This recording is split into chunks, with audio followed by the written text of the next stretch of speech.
Hello and welcome to উদ্বোধন। আশা করছি তোমরা সবাই ভালো আছো। তো হ্যালো অ্যান্ড ওয়েলকাম টু উদ্বোধন। আজকে আমরা পেয়ে গেছি বাবলাদাকে। তো বাবলাদাকে তোমরা যারা যারা চেনো না তারা তারা চিনে নাও, আর যারা যারা চেনো তাদের তো কোনো অসুবিধাই নেই। তো চলো বাবলাদা, আজকে একটু বলো যে কিভাবে এসএসসি জিডিতে 5 মিনিটে 24 মানে 5 কিলোমিটার 24 মিনিটে কিভাবে একটা ফ্রেশার্সের করা উচিত। মানে আমি এখানে দেখতে পাচ্ছি অনেক ফ্রেশার্সরা রয়েছে, তো কিভাবে তারা দৌড়ালে আর কি 5 মিনিট 5 কিলোমিটার 24 মিনিট বা 23 মিনিট বা 22 মিনিটে শেষ হয়ে যাবে। চলো একটু হাঁটতে হাঁটতে চলো, বলো। হ্যাঁ, সবাইকেই ফার্স্টে বলবো যে সকালে সবাই ঘুম থেকে উঠে সবাই দৌড়ে জেনে আসে। ভালো যারা ফ্রেশার্স মনে করবে যে হ্যাঁ ওই কঠিন দৌড় হবে না, ঠিক আছে, কিছুই না। যেমন রিটেনটাও কঠিন, দৌড়টাকেও তুলতে হবে ফ্রেশার্সের কাছ থেকে, ঠিক আছে। এবার দৌড়াতে হবে, কারণ সকালবেলা উঠে নিজেকে মোটামুটি কটার সময় ওঠা উচিত? যা অ্যাকচুয়ালি এখন মাঠটা সকালেই করা উচিত। এবার আমাদের এসএসসি জিডির মাঠ হয় অনেক বেলাতেও পড়ে যায়, যেমন 12টা 1টাও হয়ে যায়, ঠিক আছে। এবার সেই রিদিমটা রাখতে গেলে অনেক সময় আবার আমরা ঘুরবো, হ্যাঁ, এখান থেকে দিনের বেলাও প্র্যাকটিস করতে হয়, ঠিক আছে। মানে একটু রোদ্দুর উঠে গেলে সেইভাবে প্র্যাকটিস করতে হয়। প্রথম প্র্যাকটিস করতে হয়, কারণ ওখানটায় গিয়ে ওয়েদারের সঙ্গে একটু মানাতে হয়, যে খুব কষ্ট হবে। অত অব্দি যাবো, তারপর আবার ঘুরবো, ঠিক আছে। ফ্রেশার্সের কাছ থেকে এরকমই যে ভয় পেলে হবে না। ভয় কিসের, নিজে রিটেন তৈরি করেছো। এখন যা পরিস্থিতি চাকরি বাকরি, এইবার ধরো একটা ছেলে মোটামুটি, আমি একটা ছেলে বা মেয়ে মোটামুটি তোমার ভয় পাচ্ছে যে তার যদি কাট অফে না হয় বা কিছু, তা ফিজিক্যালের জন্য তো তাকে খাটা উচিত অবশ্যই। হ্যাঁ, একদম খাটা উচিত। কেন না খাটলে তো ধরো এদিকে তোমার রিটেনটা কাটাটা হয়ে গেল। আগে থেকে যদি না খেটে রাখি, এদের ফিজিক্যালের দিক থেকেও তো সুবিধা, নিজের শরীরটাও তো অন্তত ভালো থাকবে, ঠিক আছে। এবার প্রথমে এসে নিজেকে মাঠে ভালো করে দৌড়াতে, অল্প অল্প আস্তে আস্তে করে, মানে তুমি যেভাবে লোকজনকে গাইড করেছো, ধরবে ফোনটা, তুমি যেভাবে এতদিন এত বছর ধরে লোকজনকে গাইড করেছো, আমার তো চোখের সামনে সব কিছু দেখা। তো আমি সেই দিক থেকে সবাইকে মানে ইউটিউব চ্যানেলে এই ভিডিওটা করছি এই জন্যই যে যাতে তোমার এই গাইডেন্সটার মধ্যে মানুষ যারা এখানে আশেপাশে থাকে তারা তো জানে তোমার গাইডেন্সের মধ্যে সবাই প্র্যাকটিস করে, কিন্তু এখন যেটা হচ্ছে তোমার গাইডেন্সটা আমি চাইছি যে এই ইউটিউব চ্যানেলের মাধ্যমে যাতে আর কিছু ছেলেপেলের বা ধরো আমি নিজের কথা বলছি, ধরো আমার একটা ভিডিও দেখছি আলিপুরদুয়ার থেকে, তো সেই ছেলেটার নিশ্চয়ই তাদের ওখানেও কোচ আছে, কিন্তু আমি যেহেতু তোমাকে সামনাসামনি দেখছি যে তোমার কাছ থেকে এত এত এত ছেলে চাকরি পেয়েছে, এই যে গত এসএসসি জিডি যাদের এই জানুয়ারিতে জয়েনিং হলো, তারা আমার কাছে অনেক পড়তো, এবং তোমার কাছ থেকে টোটাল কতজন মানে এসএসসি জিডিতে পেয়েছে তুমি বলো? জিডি তো আগের ব্যাচে প্রথম থেকে 18 ব্যাচ থেকে পেয়ে আসছে, তখন 7টা 11টা বেঙ্গল পুলিশ ছিল। তারপরে এবার যে তার আগে 13 জন 7 জন, মানে এইগুলো আমরা দেখে এসেছি। হ্যাঁ, এগুলো ওই জন্যই আমি আজকে ভিডিওটা করছি, যাতে তোমার এই গাইডেন্সটা। এইবার তুমি বলো যে যদি খাওয়া দাওয়া ঠিক কিভাবে করা উচিত? খাওয়া দাওয়াটা কি বলো তো, খাওয়া দাওয়াটা তো ভালো করতেই হবে। আমাদের যেমন এখানে আমাদের যেরকম যে পরিস্থিতি সেইভাবে খাওয়া দাওয়াটা করতে হবে। বিশেষ করে দেখো, আমি একজন অ্যাথলিট ছিলাম, আমরাও খাওয়া দাওয়াটা সেইভাবে মেনটেন করতাম। তুমি কত বছর ধরে এই প্রফেশনের সাথে যুক্ত আছো? আমি একদম ছোট থেকেই প্র্যাকটিস করতাম, নিজেও করতাম, হয় ঠিক আছে। আমি বেশি দূর বলতে কি, ধরো ডিস্ট্রিক্ট খেলেছি, ঠিক আছে, আর স্টেটে ওইশান এই হচ্ছে আমি নিজে করতে পারিনি বলে আমি নিজে থেকে দাঁড় করিয়ে সবাইকে চেষ্টা করি করানোর, ঠিক আছে। মানে আমি যেহেতু দেখো 2017-18 থেকে, তার আগে থেকে আমি তোমাকে চিনি, কিন্তু 2017-18 থেকে আমি দেখছি যে তুমি কিভাবে নিঃস্বার্থভাবে এই ছেলেপেলেদের আর কি তৈরি করছো। এই যে আমরা দেখতে পাচ্ছি এখানে ওই দূরে, আমরা যদি জুম করি তাহলে দেখবো ওখানে কিছু ছেলে আছে, আর এখান থেকে কিছু ছেলে হেঁটে যাচ্ছে অলরেডি। এরা কিন্তু এরা সবই বাবলাদারই স্টুডেন্ট আর কি। বাবলাদা নিজের থেকে তাদের গাইডেন্স দেয়, কোনো ফিজ নেই, কিচ্ছু নেই, শুধুমাত্র সকালবেলায় বাবলাদা আসে রেগুলার। আমি যেটা দেখেছি 2017-18 থেকে প্রত্যেক দিন, মানে একটা দিনও মিস নেই। ইভেন বৃষ্টি বর্ষা কোনো কিছু, তুমি তো আসতে হাঁটো, বৃষ্টি বর্ষা কোনো কিছুর মধ্যেই মানে সেই বিষয়টা নেই যে না যাবো না আজকে বা কিছু, এই রকম কোনো বিষয় নেই। তো শোনো, আমি দেখো যেরকম আমি কি করে চাই যে আমি ওদেরকে ফিস কি ফিস সবচেয়ে ফিসের মাধ্যমে হবে এমন কোনো কথা নেই, ঠিক আছে। এই যে আমাদের যে মাঠ এইখানে, মাঠ ঠিক নয়, হ্যাঁ আমরা একটা প্রাইভেট এরিয়ার মধ্যে করি, এখানে আমাদেরকে একটু সহযোগিতা করে করি, আমার নিজস্ব কোনো মাঠ নেই, ঠিক আছে। এবার এই ছেলেফেলেগুলো দূর দূর থেকে আসে, আজকে রেলের ব্যাচে, রেলের গ্রুপ ডি, যেটা গ্রুপ ডি আমাদের এখান থেকে বলতে গেলে 16-17টা ছেলে আগেরবার পেয়েছে, এবারও ফিল আপ করা আছে, ঠিক আছে স্টেশনে। এবার তুমি আমাকে বলো যে 5 কিলোমিটার যে 24 মিনিটে একটা ছেলে যদি টার্গেট নেয়, তার ঠিক কত মাস ওঠা উচিত যদি ঠিকঠাক মতো প্রিপারেশন নেয়? কিছু কিছু ছেলে আছে একদম পুরো ফিট, হ্যাঁ ফিট বল কি দেখলেই বোঝা যাবে যে ওরা মোটামুটি তৈরি, ফিট, ওরা বেশি দিন সময় লাগে না, 1 মাস কন্টিনিউয়াস ভালোভাবে করবে, ঠিক আছে, নিজে থেকে যেগুলো ফিট একদম, হ্যাঁ ওরা এমনি নরমাল পাস করে। তার কি রকম খাওয়া দাওয়া সকাল থেকে? আমরা নরমালি খাবো, রুটি খাবো, ভাত খাবো একটা বেলা, ওই কটা মাস, ঠিক আছে।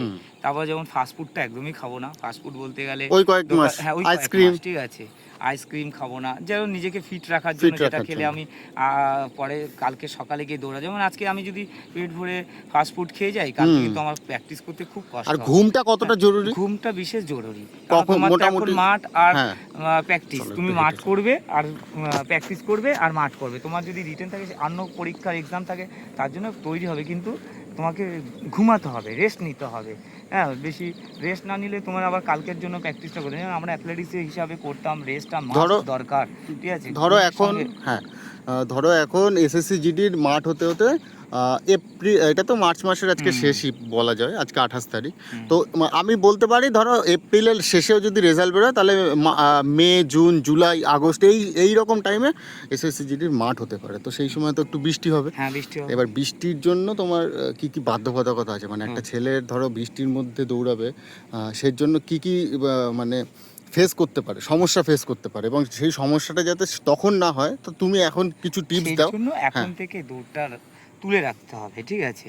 যেমন সামনে আমার ওয়েদারটা আসবে, এবার আমাদের মাঠ ফাট সবই ভিজে থাকবে, কাদা থাকবে, প্র্যাকটিস করতে অসুবিধা হবে না, তখন বাধ্যতামূলকভাবে আমরা রোড করব, কিন্তু অতিরিক্ত রোড করা ভালো না। অতিরিক্ত রোড করলে কি হবে? রোড করলে পায়ে আমাদের সিম্পেন হবেই, হ্যাঁ পায়ের হাঁটুতে ব্যথা হবে অতিরিক্ত রোড করলে, কারণ আমাদের সেইভাবে তো জুতো ইউজ করতে পারি না, রোড করতে গেলে মানে যে জুতোটা আমাদের ইউজ করা উচিত সেটা আমরা পারি না, মানে আর্থিক সমস্যার জন্য। সবার আর্থিক সমস্যা ভালো না, এই যে যারা এই ডিফেন্সের চাকরিতে আসে, অ্যাকচুয়ালি আর্থিক অবস্থা সেরকম সবারই ভালো সচ্ছল নয় আর কি। হ্যাঁ, এবার সেই কারণে কি করতে হবে, আমাকে যদি আগের থেকে রেসটা তুলে রাখতে পারি, তাহলে মোটামুটি আমরা অন্তত আগিয়ে যেতে পারবো। যে আগে এই আমি যদি এখন থেকে করি, অল্প রোড করব, তাহলে কিন্তু আমি বেরিয়ে যাবো। কিন্তু এখন আমার এই যে যারা এখানে আছে, মোটামুটি এখন পড়ছে এসএসসি জিডি, ওরা মোটামুটি বেশিরভাগ ছেলেই 24-এ ওরা এখনই 24-এর মধ্যে হয়ে যাচ্ছে, কমপ্লিট করে দিতে পারছে। এবার দাদা, আমি যতদূর জানি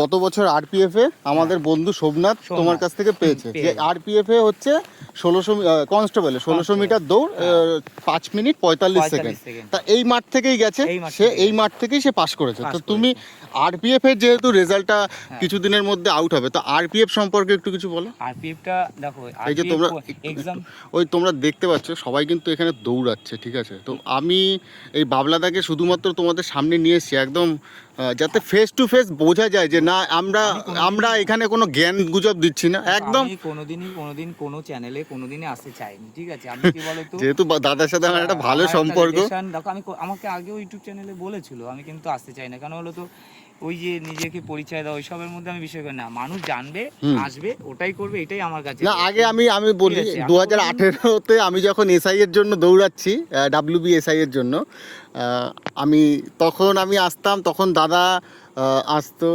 আমি একদিন হঠাৎ করে অন্য একটা ছেলেকে নিয়ে আসলাম, যে এখন আর্মির ক্লার্ক, ওই ফার্স্ট আমার মাঠ থেকে, মানে আমি তার আগে দাদাকে চিনতাম, কিন্তু আমি অতটাও জানতাম না যে দাদা এরকম দৌড়াদৌড়ি প্র্যাকটিস করায়। তো তখন থেকে কিন্তু আমি যত দূর অবধি দেখে এসেছি যে দাদা, এবার আমি নিজের ব্যর্থতার জন্য আমি ডাব্লিউবি এসআই বলেছিলাম যে দেখ, তুই তো রিটেন ভালো, যদি মাঠ না হয় তুই এমনি আদার্স ভালো চাকরি পেয়ে যাবি।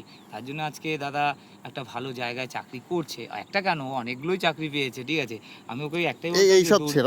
এইবার আসা হচ্ছে আরপিএফ ধরো কনস্টেবলের জন্য 1600 মিটার 5 মিনিট 45 সেকেন্ড, একটা বিশাল টাফ একটা বিষয়। তুমি একজন অ্যাথলিট হয়ে তোমার টাফ লেগেছে এটা, তা ওই যারা এই পরীক্ষাটা দেবে তাদের তুমি কি বলতে চাও? তাদের পরীক্ষাটা বলবো, দেখো ফার্স্ট থেকেই যে তোমরা ইন্ডোরেন্সটা তৈরি করবে। ইন্ডোরেন্সটা তৈরি হয়ে থাকলে কি হবে, তুমি রিপিটিশনটা করবে, যেটা 400 600 800 রিপিটিশনগুলো করবে, 1000 রিপিটিশন করবে। এবার রিপিটিশন করলে কি হবে, তোমার অটোমেটিক রেসটা উঠে আসবে। তারপর কি হবে, যেমন এক একজন কোচ এক একটা প্র্যাকটিস করায় মাস্ট, ঠিক আছে, আমি আমার ধরনের প্র্যাকটিস করাবো, ঠিক আছে, আমি রানটা তুলে দেবো, যদি সেই ছেলে নিতে পারে ফিট, ঠিক আছে, তাহলে অ্যাকচুয়ালি হয়ে যাবে। কারণ অ্যাথলেটদের প্র্যাকটিস অন্যরকম, আর যারা শুধু মাঠ পাস করবে তাদের জন্য একটু প্র্যাকটিস অন্য, কিন্তু যারা লোডটা নিতে পারবে তাদেরকে করাতে হবে। পাস তো করবেই, মাঠ পাস করবে, প্র্যাকটিস করলে মাঠ এমনি পাস করবে। এতক্ষণ আমরা এসএসসি জিডি আরপিএফ কনস্টেবল নিয়ে কথা বললাম। এবার ধরো ডাব্লিউবিপির যে পরীক্ষাগুলো হয় সেটা 800 মিটার থাকে এসআই এর 3 মিনিটে এবং কনস্টেবলে থাকে 1600 মিটার 6.5 মিনিটে। তো এই বিষয়টাকে নিয়ে একটু বলো যে কিভাবে কি করতে হবে। দেখো, যারা বেঙ্গল পুলিশে আছে তারা কি বলতো, ভালো পড়াশোনা করা ছেলে ফেলেরাই এখন নামছে, কারণ ডিফেন্সের চাকরি এখানে বেঙ্গলে আগে সহজেই ভালো অতিরিক্ত ভালো ছেলে, অনেকে পিএইচডি করা ছেলে পেলে, তারপরে অনেক ডব্লিউবিসিএস করা ছেলে পেলেরাও এই বেঙ্গল পুলিশের জন্য মাঠে নামছে, ঠিক আছে। এবার তাদের হয়তো তারা অন্য দিক থেকে একটু দৌড় দিকে একটু কম জোরে, কিন্তু ভয় পাওয়ার কোনো কারণ নেই। তোমরা প্রথমে এসে মাঠ থেকে আস্তে আস্তে দৌড় শুরু করবে, কষ্ট হবে, হাঁটবে, আবার একটু দৌড়াবে, একটা ল্যাব মাঠের দেখে নেবে ওটা 200 কি 300 মিটার আছে কিংবা 400 মিটার ট্র্যাক আছে। হ্যাঁ, প্রথমে আস্তে আস্তে শুরু করবে, করতে করতে একটা সপ্তাহ ওইভাবেই তুমি, আমার হিসাবে বলে দমটাকে ধরো তুমি ওই মাঠে 5 ল্যাব দিলে, ঠিক আছে, কিন্তু ওইটাই তুমি একটা সপ্তাহ দিতে থাকো, ঠিক আছে। তারপরে তো দিতে থাকো, তোমার দেখবে তুমি নিজের পজিশনটা সে বুঝতে পারবে, যে তুমি দেখবে যে এসে আমি আজকে 5 লাখ দিলাম, কালকে 6 লাখ দেবো, তারপর দিন 7 লাখ দেবো, ওইভাবে দেবে না। তুমি একটা সপ্তাহ অন্তত 5টা ল্যাব করে দিতে থাকো, আস্তে আস্তে তোমার দমের ইমপ্রুভ হবে। দেখবে তুমি ওই 5 ল্যাব দিতে গেলে হয়তো তোমাকে দেখছো 10 মিনিট কিংবা 12 মিনিট প্রথম দিন লাগছে 15 মিনিট লাগছে, ঠিক আছে। ওইটাই দেখবে আস্তে আস্তে তোমার টাইম কমবে, স্পিডটা বেড়ে যাবে। আগে টাইমে ওইটা করতে করতে দেখবে নিজে থেকেই বোঝেন আমার একটা স্পিডটাও বেড়েছে, কনফিডেন্স বাড়বে আস্তে আস্তে যতদিন দৌড়াবে। এবার তুমি আস্তে আস্তে করতে করতে কোচ যে থাকবে সে নিশ্চয়ই তোমাকে গাইড করে আস্তে আস্তে তোমাকে কি কি করতে হবে না করতে হবে সে বলে দেবে। আর যদি ধরো কারো কোচ না থাকে তাহলে না থাকলে ওই যে তুমি আবার এইবার পরের সপ্তাহ ধরে স্পিড করার জন্য আবার তুমি একটু একটা সপ্তাহ দেখবে নিজে থেকে ইমপ্রুভ করলে, পরের সপ্তাহে আর একটু বাড়ালে, ঠিক আছে, বাড়বেই, তোমার এই স্পিডটা অটোমেটিক বেড়ে যাবে। আচ্ছা, বেড়ে যাওয়ার পর তুমি এবার টাইম ওয়াশ করবে, ঠিক আছে, টাইম ওয়াশ করলে 10-15 মিনিট করে করলে, 20 মিনিট করলে, 20 মিনিট করতে করতে তুমি দেখবে নিজে থেকে। তারপর আমরা যেরকম প্র্যাকটিস টাইট করবে, রিপিটিশন করবে, তারপর স্লো ফাস্ট করবে, যেটা আমরা এই যে তোমরা এই বিষয়গুলো শুনে নাও যে রিপিটেশন, স্লো ফাস্ট, টাইট আছে। একটা মাঠে ধরো 300 মিটার ট্র্যাক, এক কোণা থেকে একটা কোণা স্ট্রাইট করবে, আবার একটু হাঁটবে, আবার একটু স্ট্রাইট করলে আবার একটু হাঁটলে, ঠিক আছে। যারা এবার ওই একটু হাঁটবে, একটু তোমার একটু রিকভারি হলো, আবার একটু লং স্ট্রাইট করবে, যাতে লংটা কত মিটার পর্যন্ত যাচ্ছে। এবার যখন 1 ল্যাপ করবে সেটা টাইম অনুযায়ী ধরে 400 ট্র্যাক থাকলো, 300 ট্র্যাক থাকলো, আমি 1:10-এ কমপ্লিট করব। প্রত্যেকটা ল্যাব 10টা করে 6টা করলাম, প্রথম অল্প অল্প করে করব, 5টা 3টে 4টে এইভাবে করবো। তারপর দেখবি নিজে থেকে যখন অটোমেটিক স্পিড দমটা ইমপ্রুভ হবে তখন তুমি হয়ে যাবে 1:10 করে কমপ্লিট করলে। তো ট্র্যাক অনুযায়ী মাঠ অনুযায়ী তুমি সেইভাবে দৌড়াবে, কিন্তু ভয় পাওয়ার কোনো কারণ নেই, হয়ে যাবে। প্র্যাকটিসটা তোমাকে রোজ করতে হবে। তাহলে এতক্ষণ আমরা করে ঠিক জায়গায় চলে আসবে। এতক্ষণ আমরা শুনলাম হচ্ছে SSC GD, RPF constable, RPF SI এবং ডাব্লিউবিএসআই যেগুলো আছে 800 মিটার যে 3 মিনিটে সেটা। এইবার তুমি লাস্ট এবং ফাইনাল, আর বেশি সময় নেব না আমরা, ভিডিওটা প্রায় 13 মিনিট 48 সেকেন্ড হয়ে গেছে। তো আরআরবি গ্রুপ ডিতে থাকে হচ্ছে 1000 মিটার 4 মিনিটে 4:15। তো সেটার জন্য তুমি কিছু গাইড করো। দেখো গ্রুপ ডি যারা দেয় তারা ম্যাক্সিমাম খুব ভালো স্টুডেন্ট থাকে, ভীষণ ভালো স্টুডেন্ট। এবং আমাদের এই গত বছর 2019-এর যে গ্রুপ ডি, তাতে আমাদের এই মাঠ থেকে বন্ধু বান্ধব প্রায় 16-17 জন বেরিয়েছে একটা মাঠ থেকে। এবার আমাদের কি হয়েছিল, আমার ওই অনেকগুলো ছেলে এসেছিল, তারা মেরিট লিস্টে কেটে গেছে, ঠিক আছে। দাদা আমি মানে ফিজিক্যালের জন্য এলিজিবল ছিল প্রায় 30 জন। আমি একটা ছেলের কথা বলি, যেমন মিল্টন বলে নাম, ও 5 বার মাঠে গিয়ে বেঙ্গল বলবো এসে ফেল করেছিল, ঠিক আছে। দাদা আমি না 5টা এসে অ্যাটেম্প করছি, আরে চিন্তা করিস, এখানে যখন ঢুকেছিস ঠিক হবে। আমি একটা বলে, সে আজকে কলকাতা পুলিশে চাকরি করছে, আজকে সে আবার রেলের গ্রুপ ডিও পেয়েছে, ঠিক আছে। আবার 3 জন তখন এইবার আমি যতদূর জানি আমাদের বন্ধু বান্ধব কৌশিক বলে একজন আছে, কৌশিক হচ্ছে প্রথম তার আমার কাছে দিয়ে overweight, প্রচুর overweight তার। প্রচুর 96 ওয়েট, ঠিক আছে। এবার আমি ওকে ফার্স্ট বললাম, ও অক্টোবর মাসে আমাকে একজন দিয়ে গেছিলো, ওর কথা আমি বলছি যে অক্টোবর মাসে ওকে দিয়েছে। আমি যে তোর ওয়েট কত, প্রথম এসে বলে 96। আমি বলছি আজ থেকে পুরো খাওয়া দাওয়া সব বন্ধ, যেগুলো যেগুলো বলবো একটু সেগুলো ক্যামেরার দিকে তাকিয়ে হ্যাঁ, বলো। খাওয়া দাওয়া পুরোটাই বন্ধ, ঠিক আছে। বলে হ্যাঁ দাদা আমি ঠিক কৌশিককে বন্ধ করে পাঠাবো এই দেবো। ভিডিওটা। হ্যাঁ, তো বন্ধ করে দেবো। ও সত্যি মেনটেন করেছে, ও এত খেটেছে যে ওই ওভারওয়েট নিয়ে লাস্ট চলো এবার আমরা শেষ করবো। 78 পর্যন্ত ওয়েটে এসেছিল, 96 থেকে 70 পুরোটাই ওকে বন্ধ করে দিয়েছি। বলছি যে ফাস্ট ফুড বন্ধ, দুপুরবেলায় শুধু একটু ভাত আর রুটি খাবি। ও খেটেছে, আজকে রেলে চাকরি করছে, খুব ভালো লাগে। রেলে আরো- চাকরি করছে। হ্যাঁ, রেলে চাকরি করছে, ঠিক আছে কৌশিক। ও খুব নিজে, আমি দাদা নিজে না করলে বলে দাদা এইটা করবো। এইবার নিজে ধরো একদম এই কর। যে 1000 মিটার যেটা বলছি, 1000 মিটার 4.5 মিনিট 15 সেকেন্ড, এইটা কিন্তু একটা টাফ ব্যাপার, অনেকের কাছেই টাফ ব্যাপার। তো হ্যাঁ, এটার ব্যাপার। জন্য এমন কি অনেক করবে? ভালো ভালো স্টুডেন্ট আসে তো। দেখো প্রথমে তোমরা কি করবে বলো তো, কন্টিনিউসটা করবে, প্রতিদিন কন্টিনিউয়াস করবে, অল্প অল্প করে করবে, অল্প অল্প করতে করতে করতে করতে নিজে থেকে দেখবে কন্টিনিউয়াসটা না অনেকটাই নিজের থেকেই বুঝতে পারে যে আমার ইমপ্রুভ হচ্ছে কন্টিনিউয়াস করার পর। এই যেমন আমার একই প্র্যাকটিস, একটু স্লো ফাস্ট করা, স্পিড তোলা, হ্যাঁ। আমাদের যেমন অ্যাথলেটিক্স আমরা যেভাবে করেছি, স্পিন পার্ট তোলা, স্পিন করা, কীভাবে স্পিন করে স্পিডটা তোলা, লাস্টে ফিনিশিং পার্টটা টাইট করলে কী হয়, ফিনিশিং পার্টটা একটু ভালোভাবে দেওয়া যায়, ফিনিশিং টেনে বেরিয়ে যাওয়া যায়। একটা ল্যাবে ধরো 60 মিটার 50 মিটার স্পিন টানলে অনেকটা হ্যাঁ, অনেকটা বেরিয়ে যাওয়া যায়। রিকভারি করা যায়। মানে এবং এই spin যে part কথাগুলো করলে- বলছে দাদা, এই ঠিক আছে? কথাগুলো তোমরা একটু শোনো, যাদের তোমার যাদের সামনে spin- পরীক্ষা আছে। spin part এই করবে। কথাগুলো কিন্তু সব থেকে বেশি জরুরি, যেহেতু আমাদের এই আশেপাশে যারা আছে তারা তো দাদাকে চেনে, কিন্তু যারা ধরো দূরে আছো কিন্তু প্রপার গাইডেন্স নেই, তারাই তো ভিডিওটা দেখবে। বলো তো, নতুন যারা ফ্রেশার্স আসবে, একবারে করতে হবে না, আস্তে আস্তে করে কন্টিনিউয়াসটা বাড়াবে। কন্টিনিউয়াস যত তুমি বাড়াতে পারবে, ঠিক আছে, তাড়াতাড়ি তোমার ইন্ডোন্সটা হবে। ইন্ডোন্স পার্ট রাখতে পারলে তুমি রিপিটিশনে ঢুকে যাবে, রিপিটিশন করতে পারলে এমনি তোমার মাঠ পাস হয়ে যাবে। টেনশন না, কোনো এই ব্যাপার নেই। আমার মাঠে আমি এইভাবেই করিয়েছি, আজকে এত এইবার ছেলেপেলে শেষ করবো, হ্যাঁ? চাকরি পেয়ে বেরিয়ে গেছে, ঠিক আছে। আগামী দিনেও আছে, জিডিতে পাবে, ঠিক আছে। এখানে অনেক ছেলে আছে, তুমি দেখে নিও ছবিটা, ঠিক আছে। কোনো ভয় পাওয়ার কোনো নেই। চলো, তোমার প্রেশারটা নিশ্চয়ই এদিক থেকে পড়াশোনাটা করো, আর এই মাঠটাকে ছাড়বে না, মাঠটা করে যাবে, ঠিক আছে। আস্তে আস্তে করবে, ভয় পাওয়ার কোনো কারণ নেই। যেভাবে মাঠে কন্টিনিউয়াস পাত্রাটা একটু বাড়াবে, স্টাইট করবে, পিটি করবে, তারপরে তুমি রিপিটিশনটা ধরবে। কীভাবে প্রথমে একবারে 1600 করতে যাবে না, হ্যাঁ। 24 কিলোমিটারে যেমন একটু টাইম ওয়াশ করে 5 কিলোমিটারটা একটু টাইম ওয়াশ করে কন্টিনিউয়াসটা বাড়াও, কন্টিনিউয়াসটা আস্তে আস্তে করো, করতে করতে ঠিক হয়ে যাবে। তো এই ছিল আমাদের ভিডিও। তো সবাই ভালোভাবে পরীক্ষা দাও, সবাই পাস করো। হ্যাঁ, ঠিক এই আছে? ছিল আমাদের ভিডিও। তোমাদের গাইডেন্স করার জন্য আমি বাবলাদাকে তোমাদের সামনে একদম আমার নিয়ে কি এসেছিলাম। পেয়েছে, আমি কোনোদিন ইউটিউবে চ্যানেলে যাইনি, আমার কাছে এসে বলছিল। ওকে কেন আমি ডাকি, এই যে সজীব আছে, একটু বলি। ও আমরা এই মাঠ করাই, ওর সঙ্গে অনেক বন্ধু বান্ধব আছে, ঠিক আছে। আমি ওকে যখন সবাই চাকরি পায় তখন ভাই একটু ধরতে এটা ফেয়ারওয়েলের জন্য, এদিকে, আমাদের দুজনের হ্যাঁ। মুখ করে ধরো। আমরা ফেয়ারওয়েলের জন্য আমি ওকে ডাকি। আমিও যেমন কারোর কাছ থেকে কোনো কিছু নিয়ে কিছু করি না, ঠিক আছে। ও তেমনি, আমি ফোন করলে বলি সজীব একটু পড়িয়ে দিস, অনেক ছেলে ফেলে যায় ওর কাছে ফ্রিতে পড়তে। ও কেন, আরও আছে আমার কাছে, যেমন সুমন আছে, প্রীতমকে বলি, নবীন আছে, ঠিক আছে, হ্যাঁ, নবীন আছে।